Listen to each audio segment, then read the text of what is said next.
விஜய் அவர்கள் பேசும்போது மினிஸ்ட்ரி கொடுத்தா உங்களுக்கு ஏன் அவ்வளோ கதறுறீங்க அப்படின்ற ஒரு வார்த்தையை கேட்டார். உண்மையிலே கூட்டணி கட்சிகளுக்கு மினிஸ்ட்ரி விஜய் அவர்கள் கொடுத்ததுனால திமுகவும் மதிமுகவும் சேர்ந்தே அதிகமாக கதறாங்களா? விஜய் அவர்களுக்கு வின் சிச்சுவேஷன் மாதிரி ஆயிடுச்சு. ஒரு பக்கம் தனக்குண்டான நம்பர்ஸ் வரணும், இந்த மினிஸ்ட்ரி கொடுத்ததன் மூலியமாக நான் திமுக காலி பண்ணுறேன், திமுக கூட்டணி கட்சியில் காலி பண்ணுறேன் அப்படிங்கிற மாதிரியான நிலைமை வந்துருச்சு.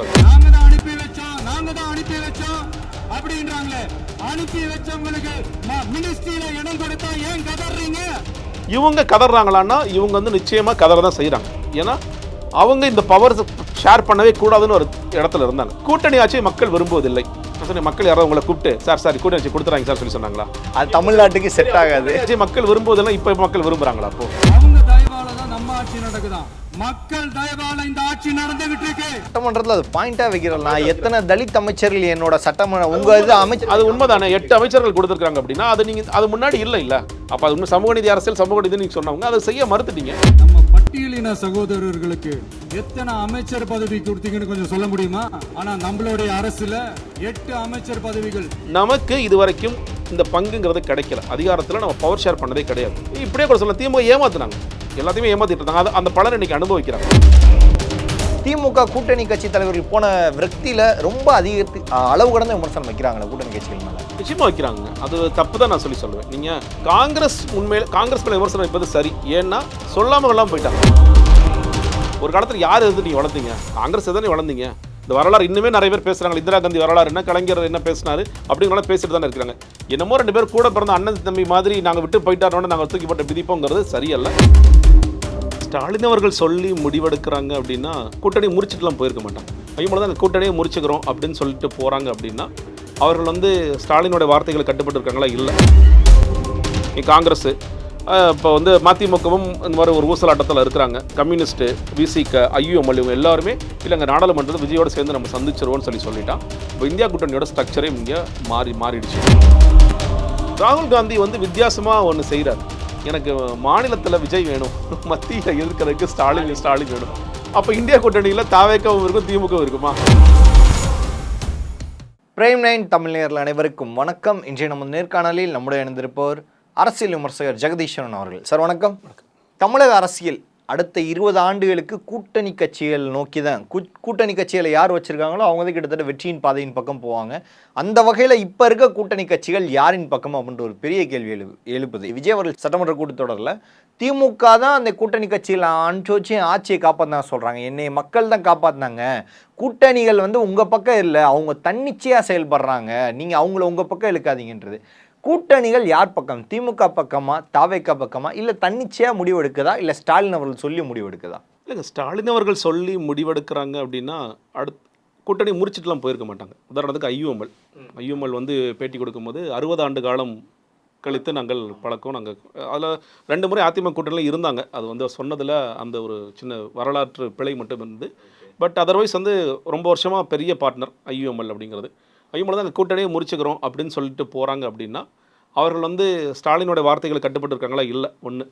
இன்னொன்று, விஜய் அவர்களோட விஜய் அவர்கள் அழைத்ததால் போகிறார்களா அப்படிங்கிறதுலையும் பல குழப்பங்கள் எனக்கு இருக்குது. ஏன்னா ஐயுஎம்எல் இப்போ எதற்காக போனாங்க அப்படிங்கிறதுலே ஒரு பெரிய கேள்வி இருக்கிறது.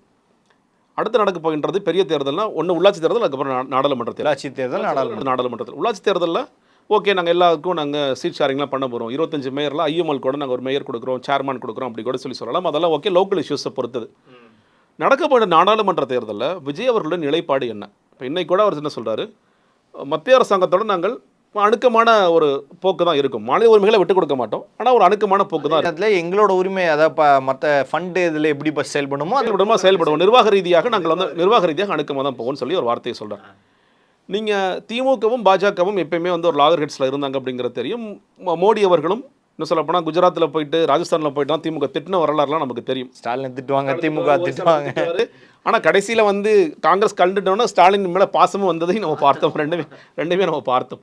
பட் அந்த மாதிரி ஒரு பெரிய முரணோடு விஜய் அவர்களும் ஆரம்பிக்கும் போது கொள்கை எதிரி அப்படின்னு சொல்லிட்டு தான் பாஜகவை எதிர்த்தார். பட் அந்த கரூர் சம்பவத்திற்கு பிறகு கொள்கை எதிரிங்கிறது ரொம்பவே கம்மியாகிடுச்சு. சொல்லப்போனால் சுத்தமாக இல்லை. கடைசி கூட்டம், தேர்தல் கடைசி கூட்டம் சென்னையில் நடந்த கூட்டத்தில் தான் பாஜகங்கிற பெயரை பயன்படுத்துகிறாரு.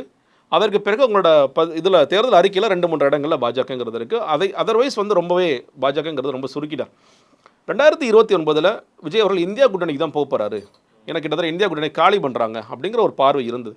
ஆனால் இந்தியா கூட்டணியோட அழைப்பு இருக்கா இல்லையான்னே தெரியலை. அதுவும் இப்போ அங்கிட்ட அங்கே இருக்குது.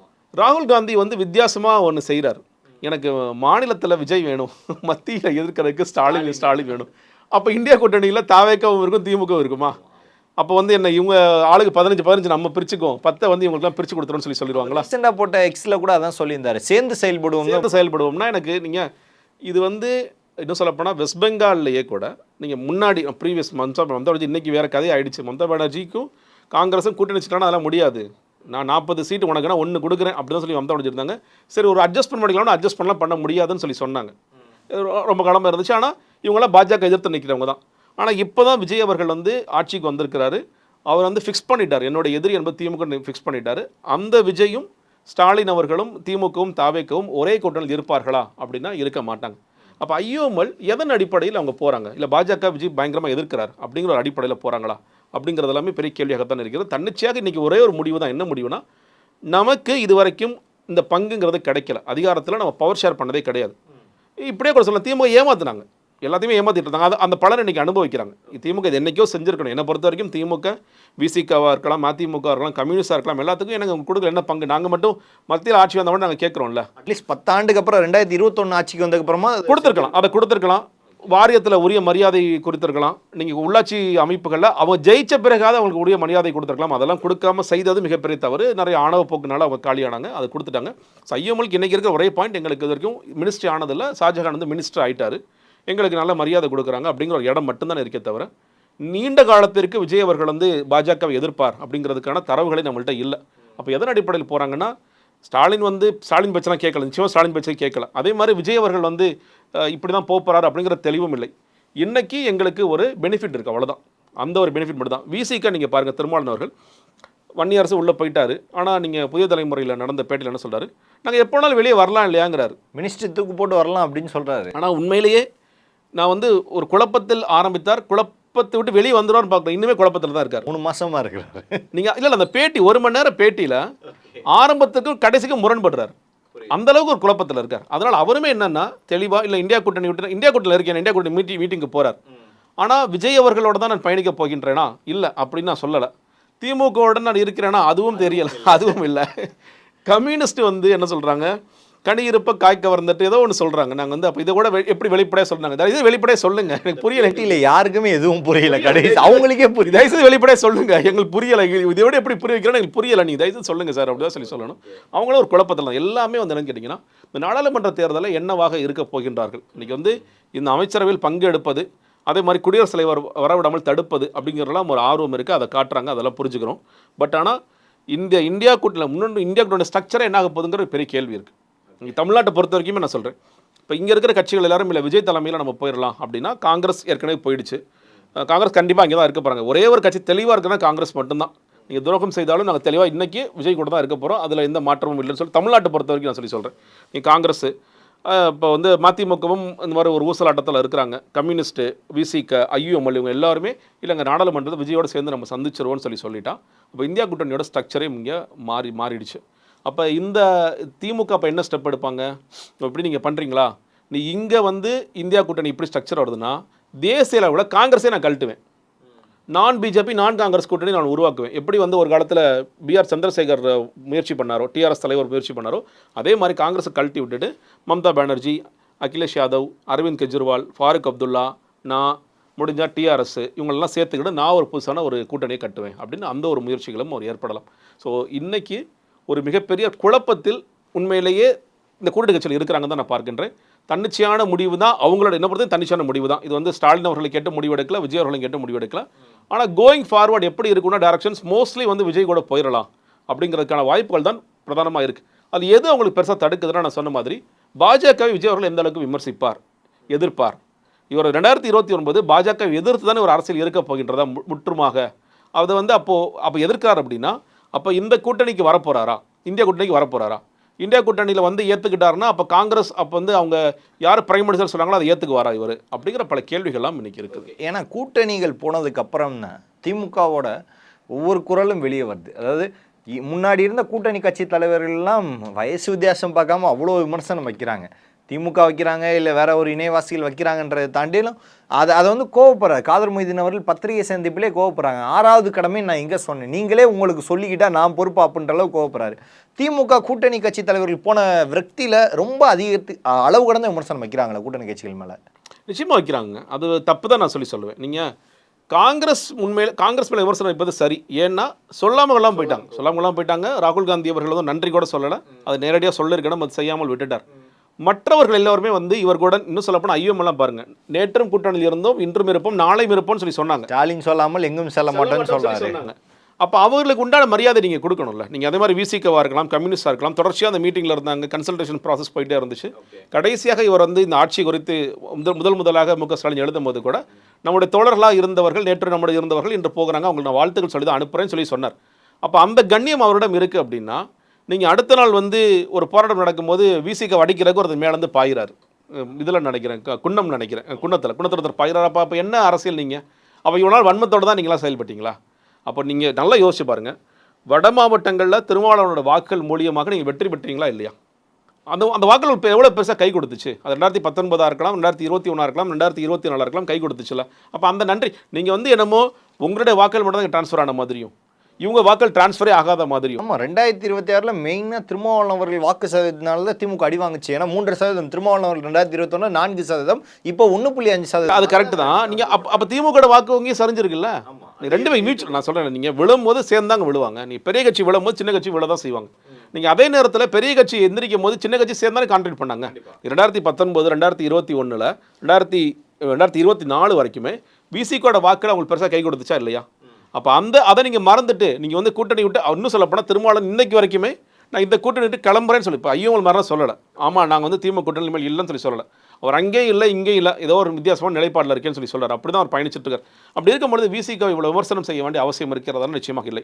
கம்யூனிஸ்ட் விமர்சனம் செய்யணுமா அவசியம் இல்லை. மதிமுக விமர்சனம் செய்யணுமா அவசியம். மதிமுக உடனடியாக பாஞ்சு அடிக்கிற வேலைகள் பார்க்குறாங்க. நீங்கள் நல்லா யோசிச்சு பாருங்கள், துரை வைகோ அவர்கள் நீங்கள் 2024 24 திருச்சி அவர் மேடையில் அழுதார். கேஎன்ஆர்லாம் பக்கத்தில் வச்சுட்டு அவருக்கு அவ்வளோ கஷ்டப்படுத்துனாங்களா, சங்கடப்படுத்துனாங்க.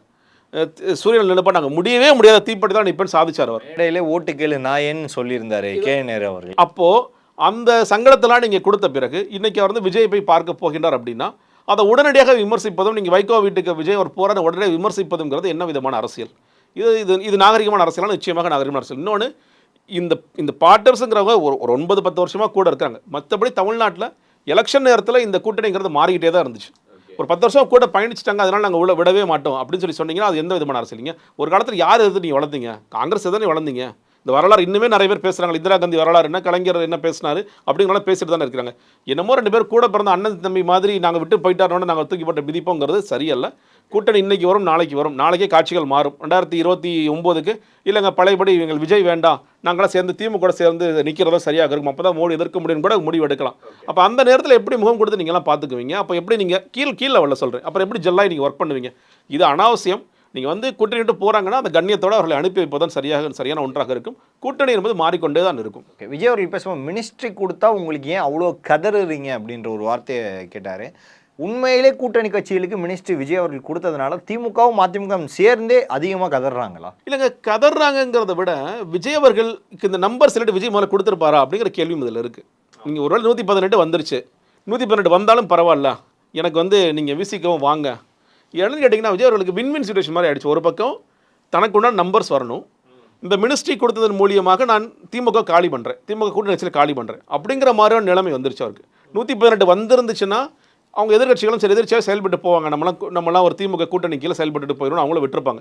விஜய் அவர்களும் மினிஸ்ட்ரிலாம் எதுக்கு கொடுத்துரு, நம்மளுக்கே இன்னும் 4 பேர் நம்ம மக்கள் இயக்கத்தில் 4 விஷயம் சொல்லியிருப்பாருன்னா எதுக்கு தலைவர்? அதெல்லாம் நம்மால் 4 பேர் இருக்கான், ஆதவர்ஜனா கூட்டு வந்து 2 பேர் இருக்காங்க, செங்கோட்டை கூட்டு வந்து ஒருத்தர் இருக்காங்க, அவங்களுக்கு கொடுத்துட்டு போய் வந்து இருந்திருப்பாங்க.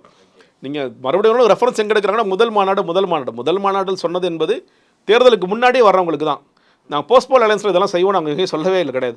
அதனால் போஸ்ட்போல் எங்களுக்கு தேவைப்பட்டுச்சு. ஆனால் பட் அதே நேரத்தில் நான் பாராட்டுறேன், நீங்கள் வந்து வந்த கூட்டணி கட்சியினர் பயங்கர ஹாப்பி, உண்மையிலே ஹாப்பி தான். நீங்கள் வந்து அந்த மரியாதை கொடுத்ததும், அவங்களுக்கு மினிஸ்ட்ரி கொடுத்தது, இன்னும் சொல்லப்போனால் உயர்கல்வித்துறை கொடுக்குறது, நீங்கள் இந்த வன்னியரசு அவர்களுக்கு துறை கொடுக்குறது, நீங்கள் எல்லாமே கிள்ளியூர் ராஜேஷ் கொடுத்தது, ஷாஜகான் கொடுத்தது எல்லாமே வந்து நான் வரவேற்கிறேன். அது கண்டிப்பாக கொடுக்குறது நல்ல விஷயம் தான். ஆனால் இது வந்து இயல்பாக நடந்திருக்குமான்னு கேட்டிங்கன்னா நடந்திருக்காது. இதில் ஒரு அரசியல் கணக்குகளும் சேர்ந்து இருக்கின்றது. இவங்க கதறாங்களான்னா இவங்க வந்து நிச்சயமாக கதற தான் செய்கிறாங்க. ஏன்னா அவங்க இந்த பவர் ஷேர் பண்ணவே கூடாதுன்னு ஒரு இடத்துல இருந்தாங்க. ஆனால் அவங்க பழியெல்லாம் தூக்கி என்ன மக்கள் மேலே போட்டாங்க. சொல்லணும் திமுக பேசுகிறவங்க கூட்டணி ஆட்சி மக்கள் விரும்புவதில்லை. நான் சொன்னேன் மக்கள் யாராவது உங்களை கூப்பிட்டு சார் கூட்டணி ஆட்சி கொடுத்துறாங்க சார் சொல்லி சொன்னாங்களா? அது தமிழ்நாட்டுக்கு செட் ஆகாது. மக்கள் விரும்புவதெல்லாம் இப்போ மக்கள் விரும்புகிறாங்களா? அப்போ ஏன் மக்கள் மேலே பழிய போடுறீங்க? நீங்கள் சும்மா உங்களுக்கு மனசு இல்லை. திமுக என்றைக்குமே பவர் ஷேர் பண்ணக்கூடாதுன்னு அதிமுக ரொம்ப தெளிவாக நான் பவர் ஷேர் பண்ண மாட்டோம். ஆனால் இன்னைக்கு ஆட்சியில் மாறிடுச்சு. நீங்கள் வந்து அடுத்து யார் வேணாலும் ஜெயிக்கலாங்க. அடுத்த 5 வருஷத்தில் 10 வருஷம் யார் வேணாலும் ஜெயிக்கலாம். ஆனால் கூட்டணி ஆட்சி தான் தமிழ்நாட்டில் அடுத்த 20 வருஷத்துக்குமே கூட்டணி ஆட்சி தான் நடக்கும். வேறு வழியே கிடையாது. இன்னாட்டி என்ன சொல்லுவார்? நீங்கள் திருமணம் என்ன சொல்லுவார்னா, பரவாயில்லைங்க மினிஸ்ட்ரி கூட என்ன பரவாயில்ல, விஜய் கூட நான் பயணிக்கிறேன் பாரு. இது பிசிக சொல்லுவாங்க, உங்கள் மதிமுக சொல்லுவாங்க, கம்யூனிஸ்ட் கூட சொல்லுவாங்க. அடுத்து எல்லோருமே சொல்லக்கூடிய வாய்ப்புகள் இருக்கின்றது. இனிமேல் வேறு வழி இல்லை, கூட்டணி ஆட்சி தான் நீங்கள் பங்கு கொடுத்து தான் ஆகணும். இனிமேல் கொடுக்க மாட்டேன், அதிகாரத்தில் பங்கு கொடுக்க மாட்டேன் நீங்கள் சொல்லவே முடியாது. அந்த ஒரு பெரிய கணக்கை விஜய் அவர்கள் தெரிந்தோ தெரியாமலோ மாற்றிவிட்டார். அதிமுகவில் இருக்க உறுப்பினர்கள், முன்னாள் எம்எல்ஏக்கள், இந்நாள் எம்எல்ஏக்கள் எல்லாருமே கூட்டமாக வந்து தாவைக்கால் சேர்றத தினமும் சனிக்கிழமை ஆமா சனிக்கிழமைனாலே அதிமுக தான் அந்த மாதிரி லைவ் போயிட்டு இருக்கு. மாற்று கட்சியினர் இணைப்புலான்னு அதிமுகவுக்கு தனியாக, அது மாற்று கட்சினே தேவையில்ல, அதிமுக இணைப்புலான்னு வச்சுக்கலாம். ஆனா திமுக காலியாகி விட்டதா? திமுகவுக்கும் கூடாரம் காலியாகுதா அப்படின்ற ஒரு கேள்வி எழுது. திமுக அதே நிலைப்பாடில் இருக்கா இல்லை திமுகவும் காலியாகுதா? திமுக ரொம்ப கம்மி நம்பர்ஸ் தாங்க போறாங்க. திமுக வந்து முன்னாள் எம்எல்ஏ கருணாநிதி போனார் இல்லையா, டி நகரில் போனார். ஏன்னா அவர் ஏற்கனவே ஒரு பஞ்சாயத்தில் தான் போயிட்டு இருந்துச்சு. அவர் போகிறதுல பெரிய ஆச்சரியம்லாம் இல்லை. அதை தாண்டி சில ஒன்றிய செயலாளர்கள் போனாங்கன்னு நினைக்கின்றேன். பெரிய அந்த புந்தமல்லியில் எங்கேயோ பெரிய ஊர்வலம் மாதிரி போனாங்க. அதில் சில பேர் போனாங்க. அதில் யாராவது நிறைய பேர் போயிருந்தாங்கன்னா அது பெரிய சிக்கல் தான். இல்லை அது கூட்டம் இல்லை, மக்கள் மத்தியில் எண்ணம்ன்றது காலி ஆயிடுச்சா? திமுக மேலே இருந்த பெரிய பற்று மக்கள் மத்தியில் கொஞ்சம் குறைஞ்சிருச்சா? இல்லை அப்படி சொல்லிட முடியாதுன்னு நான் நினைக்கிறேன். நீங்கள் இன்றைக்கி வந்து தாவேக்க பெரிய பலம் அடைஞ்சிட்டு வருதான்னா அதிலே கூட கேள்விகள் எனக்கு இருக்குது. நீங்கள் ஏன்னா நீங்கள் இப்போது இஷ்யூஸ் பேஸ்டாக நான் சொல்கிறேன். இப்போ இன்றைக்கி பேசுகிற பிரச்சனைகள் எல்லாமே கூட தாவேக்காவுக்கு வாக்களித்தது சரியாக தவறான்னு இன்னுமே மக்கள் மனசில் ஓடிட்டு இருக்கு. இன்னும் திமுக தீவிர பற்றாளர்களாக இருக்கிறவங்க எல்லாமே கூட நம்ம வந்து எப்படிங்க தாவேக்க ஜெயிச்சதுன்னு இன்னுமே எங்களால் ஜீரணிக்க முடியலன்னு பேசுகிறவங்களாம் இருக்கிறாங்க. அதனால் திமுக இன்னும் அதை ஒரிஜினாவாக இருக்கலாம், இல்லை விஜய் அவர்களாக இருக்கலாம், அவங்களே திமுக தாவேக்கம் தான் சொல்லி சொல்கிறாங்க. அதனால் திமுக வந்து அழிஞ்சிருச்சு ஒடிஞ்சிருச்சு அதெல்லாம் கிடையவே கிடையாது. திமுக தான் பிரதானமான எதிர்கட்சியாக இருக்க போகின்றது, பிரதான எதிர்கட்சியாக தொடர்ச்சியாக செயல்பட தான் போகின்றது. நீங்கள் இன்னும் அதை எப்படி வலுப்பெறணும் அப்படிங்கிறதுக்கான வேலைகளை அவங்க பார்த்துட்டே தான் இருப்பாங்க. அவங்களுக்கு இந்த கூட்டணி கட்சிகள் போனதில் பெரிய சிக்கல் இருக்குது. இன்றைக்கி நீங்கள் பாருங்களேன், நம்ம ஒரு அரித்மெட்டிக் பேசிகிட்டே இருந்தோம். இப்போ நீங்கள் 2026 முன்னாடி பேசிகிட்டே இருந்தோம். அந்த அரித்மெட்டிக்கில் நம்ம கணக்கெல்லாம் படி திமுக இவ்வளோ பெர்சன்டேஜ் வரும்னு நம்ம பேசணும். இப்போ அதே அரித்மெட்டிக்கை இங்கே பொறுத்து நீங்கள் ஒருவேளை நம்ம இப்போ பேசுகிற மாதிரி கூட்டணி கட்சிகளான விசிக, ஐயுஎம்எல், கம்யூனிஸ்ட்டு, மதிமுக இவங்கெல்லாம் போகிறாங்கன்னா நீங்கள் வந்து சென்சஸ் படி தலித் வாக்கள் கிட்டத்தட்ட 20% தமிழ்நாட்டில் இருக்குது. 20% போயிடுச்சு. அப்போ நான் வந்து ஆயுதவாளர்கள் வாக்கு மட்டும் சொல்லலை, நான் வந்து வட தமிழ்நாடு மட்டும் சொல்லலை. நீங்கள் தென் தமிழ்நாட்டில் இருக்கின்ற வாக்களும் வந்து அவருக்கு வேளாளர் வாக்களுமே அவருக்கு கூடுதலாக வருது, ஒட்டுமொத்த தலித் வாக்களும் வருது. ஸோ 20% அவருக்கு போகக்கூடிய வாய்ப்புகள் இருக்கின்றது. நீங்கள் எந்த 14% வந்து திமுக பக்கம் இருக்கோ, இஸ்லாமியர்களும் கிறிஸ்தவர்கள் வாக்கள் 12+2 14 இருக்குன்னு சொல்லி சொன்னோமோ அந்த 14 இன்னைக்கு கிட்டத்தட்ட விஜய் பக்கம் ஷிஃப்ட். அரித்மெட்டிக்காக சொல்லி சொல்கிறேன், இது வந்து அப்படியே நம்பர்ஸ் இல்லை. ஸோ இந்த 20+14 34% விஜய் +34 தான் ஆரம்பிக்கிறார். மீதி இருக்கிற ஒரு 66 தான் திமுக அதிமுக தாவேக்க சண்டை போட வேண்டிய ஒரு அவசியம் இருக்குது. அப்போ அவருக்கு அது மிகப்பெரிய அட்வான்டேஜாக மாறுதில்ல. ஸோ அந்த அட்வான்டேஜ் இருக்கும்போது நீங்கள் திமுகவிற்கு அது கூடுதல் டஃப்பாக மாறும். பட் ஆனால் இந்த பெர்சன்டேஜ் நம்ம போட்ட பெர்சன்டேஜ் எல்லாமே நம்ம 2026 காலியானதையும் பார்த்தோம். இல்லைங்க அப்படி கிடையாது, இது வேறு கணக்கில் மக்கள் பார்க்குறாங்க. மக்கள் இன்னும் சொல்ல போனால் வேட்பாளரை பார்க்குறது இல்லை, எந்த கட்சி எந்த ஜாதி கட்சியில் ஒரே கட்சி தாவேக்க விசிலு விஜய் அவ்வளோதான், அப்படி பார்த்து ஓட்டு போட்டிருக்காங்க. ஸோ அதனால் இந்த கணக்குகள் மாறும். இஷ்யூ பேஸ்டாக மக்கள் பார்க்கும்பொழுது இல்லைங்க விஜய் எங்களுக்கு வேண்டாம் அந்த மாதிரி மறுபடியும் ஸோ அந்த கணக்கெல்லாம் மாறும்னு அந்த நம்பிக்கையின் அடிப்படையில் தான் வந்து திமுக வேலை செய்ய வேண்டிய அவசியம் இருக்காது. அந்த ஒரு பெரிய சேலஞ்ச் இருக்குது. இந்த வாக்கள் போயிடுச்சே, நம்ம இதை எப்படி மீட்க முடியும்னு கேட்டிங்கன்னா மீட்கிறது ரொம்ப ரொம்ப சிரமம் தான், மிக கஷ்டம் தான். நீங்கள் குறிப்பாக தலித் மக்களுக்காக நீங்கள் நிறைய பாடுபட வேண்டிய அவசியம் இருக்கிறது. நீங்கள் பெரிய தலித் லீடர்ஸ் யாராவது பெருசாக இருக்காங்க, ஆராசா இருக்காரு. ஆனால் நீங்கள் வந்து விசிக அளவிற்கு விசிகவும் கூட இருந்துச்சுன்னா பிரச்சனை இல்லை. விசிக அந்த பக்கம் மட்டும் தான் போயிடுச்சு. இயல்பாகவே தலித் வாக்கள் விஜய் அவர்களுக்கு போயிட்டு இருக்குங்கிற பார்க்கணும். சட்டமன்றத்தில் அது பாயிண்டாக வைக்கிறோம்னா எத்தனை தலித் அமைச்சர்கள் என்னோட சட்டமன்ற உங்கள் இது அமைச்சர் அது உண்மைதானே 8 அமைச்சர்கள் கொடுத்துருக்காங்க அப்படின்னா அது நீங்கள் அது முன்னாடி இல்லை. அப்போ அது சமூக நீதி அரசியல் சமூக நீதி நீங்கள் சொன்னவங்க அதை செய்ய மறுத்துட்டீங்க. அப்போ நீங்கள் அது சமூக நீதி அரசியலை கொண்டு வருவதற்கு நீங்கள் என்ன செய்யணும், உங்களுடைய கட்சி பொறுப்புகளில் தலித்துகள் எவ்வளோ தூரம் முக்கியத்துவம் கொடுக்குறீங்க அப்படிங்கிறது பாயிண்ட்லாம் இருக்குது. அதெல்லாம் செய்யும் பொழுது தான் அது கொஞ்சம் கொஞ்சமாக இன்னொன்று ஒரு பெரிய ஆணவ போக்கெல்லாம் விட்டுட்டு இவங்க இன்னும் கீழே இறங்கி வர வேண்டிய அவசியம் இருக்கிறது. இன்னும் வயதானவர்களாம் வீட்டுக்கு அனுப்பிச்சிட்டு இளைஞர்கள் நிறைய வாய்ப்பு கொடுக்க வேண்டிய அவசியம் இருக்கிறது. அதெல்லாம் செய்யும் பொழுது தான் இது வந்து உண்மையிலேயே வந்து திமுக இன்னும் கொஞ்சம் பலம் பெற வாய்ப்பு இருக்கிறது. பட் கூடாரம் காலி ஆயிடுச்சு அந்த மாதிரி அவ்வளோ தூரம்லாம் போக வேண்டிய அவசியம் இல்லை. இந்த காம்படிஷன் வந்து திமுகவுக்கும் தாவேக்கும் தொடர்ச்சியாக போயிட்டு தான் இருக்கும். இது திமுக தாவேக்கா இது கரெக்டாக இருக்குது. அதிமுகவோட கூடாரம் அதிமுக கூடாரம் வந்து கரைஞ்சிட்டு தான் இருக்குது. நீங்கள் மிக முக்கியமாக எம்எல்ஏக்கள் போகிறாங்க, ஒன்றிய செயலாளர்கள் போகிறாங்க, முன்னாள் அமைச்சர்கள் போகிறாங்க, இன்னாள் அமைச்சர்கள் போகிறாங்க.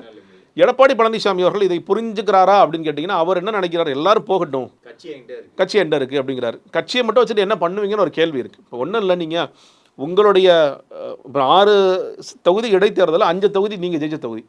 அப்போ அந்த 5 தொகுதியிலையும் நீங்கள் அட்லீஸ்ட் ஒரு தொகுதி 2 தொகுதி ஜெயிச்சிட்டிங்கன்னா பிரச்சனையே இல்லை, ஓகே பரவாயில்லைங்க, இன்னுமே ஹோல்டு இருக்குன்னு சொல்லிடுவாங்க. ஆனால் அதுலேயும் நீங்கள் தோக்குறீங்க அப்படின்னா, இல்லை 3ஆம் இடம் போய் தோத்தாருன்னு 3ஆம் இடம் போயிட்டீங்க, டெபாசிட் ஏதாவது காலி ஆயிடுச்சுன்னா மிகப்பெரிய கிரைசிஸ் உங்களுக்கு இருக்குது. அப்போ நீங்கள் ஏதாவது செஞ்சு ஏதாவது ஒரு இடத்த நீங்கன்னா நீங்கள் ஒன்று பாருங்களேன், இப்போ மரகதம் குமரவேல் ஜெயித்த தொகுதிங்கிறது மதுராந்தகம் 2021 கம்ப்ளீட்டாக கேடிசிசி ஜோன்ஸில் திமுக ஸ்வீப் பண்ணுச்சு. 37 தொகுதியில் 36 ஜெயிச்சாங்க, ஒரே ஒரு தொகுதி மட்டும் ஜெயிச்சாங்க. இப்போ இந்த முறையும் விசில் கிட்டத்தட்ட அதே மாதிரி திமுக இருந்த இடத்துல விசில் வந்து எல்லாத்தையும் அடிச்சு காலி பண்ணுச்சு. ஆனால் அப்படி மதுராந்தகம் ஜெயிக்கிறாங்க, விசிலை எதிர்த்து அவங்க ஜெயிச்சிருக்காங்க. அப்போது இது ரெட்டைலைக்கான பவர்னு நம்ம பார்க்குறதா இல்லை மரகதம் குமரவேல் தனிப்பட்ட நபருக்கான வாக்கான்னு தெரியல நமக்கு. அப்படி தனிப்பட்ட நபரான்னு பார்த்தீங்கன்னா, அவங்க போட்ட கூட்டத்தில் பெருசாக ட்ரோன் கேமராவை பறக்காத காட்சிகள் நம்ம பார்க்க தான் செஞ்சோம். அப்போ இது ரெட்டைலைக்கான வாக்குகள்னா மதுராந்தகத்தில் மறுபடியும் ரெட்டைலையும் இல்லை பாமகோட சேர்ந்து நாங்கள் வெற்றி பெறுவோம், பாமகவுக்கும் ரெட்டைலைக்கும் ஒரு பெரிய ஸ்கோப் இருக்குது, அப்படி வெற்றி பெறுவோம். நீங்கள் ஒரு வெற்றியை காமிச்சிட்டிங்கன்னா பரவாயில்லைங்க, அதிமுக இன்னும் ஹோல்டில் தாங்க இருக்குது, பெரிய இஷ்யூ இல்லைங்க.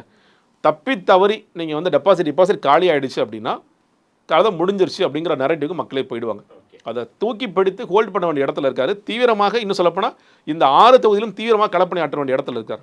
விஜயபாஸ்கர் ஒரு ஆளுமொழியில் நிற்கிறாருன்னா அவரெல்லாம் கிட்டத்தட்ட செந்தில் பாலாஜி மாதிரி தான், எந்த கட்சியில் நின்னாலும் ஜெயிக்கிடுவாங்கல்ல. அப்போ அவரையே நீங்கள் ஒருவேளை மறுபடியும் விசில் நிற்கிறார் அப்படின்னா அவர் எங்கே நிற்க போகிறாரு, என்ன கட்சிக்கு போக போகிறாரு, நமக்கு கேட்டால் ஜெயிப்பார் அவர் முகத்து. ஒருவேளை விசிலுக்கு போகிறாரு, தாவேக்க போகிறாரு, அங்கே போய் செட்டில் ஆகிறாருன்னா அப்போ அவரை மீறி நீங்கள் ஜெயிக்க வைக்கணும், இல்லை வந்து அவரை மீறி நீங்கள் அதிகமான ஒரு % வாக்குகளாக வாங்கினீங்கன்னா தான் உங்களுக்கு உண்டான மரியாதை என்பதற்கும் உங்களுக்கு அந்த கட்சியோட பயணமும் இருக்கும். பல்வேறு அரசியல் கேள்விகளுக்கு பதில் தமைக்காக மிக்க நன்றி சார். நன்றி, வணக்கம்.